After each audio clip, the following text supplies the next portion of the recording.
Back in the 80s, David Letterman debuted his innovative late-night talk show. It was a mix of wacky guests, stupid pet tricks, and Dave's famous top 10 list. So, in that spirit, I'd like to share the top 10 list for why we need an Article 5 convention now. It's a combination of some of the themes of the show so far, some of the questions I've received, and also some of the responses to the myths of an Article 5 convention. A quick note here. The Convention of States movement has really tried to call this an Article 5 convention, which only addresses 3 specific amendments to the Constitution: term limits for Congress, balanced budget amendment, and reduction of the jurisdiction of federal government. They say this to clarify that they're not calling for a convention to completely rewrite the entire Constitution. More to come on this point a little bit later.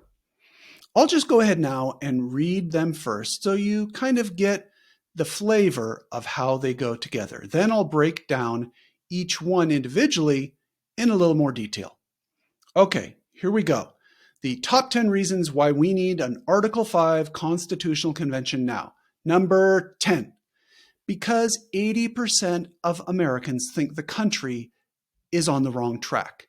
Number 9, because there is no way that Washington, D.C.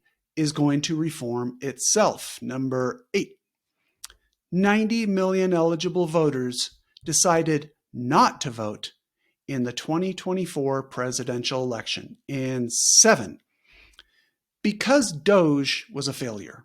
6, most Americans would really like to know who their president is.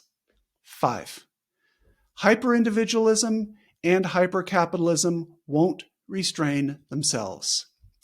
And 4, an Article 5 convention is less scary than the swamp creatures.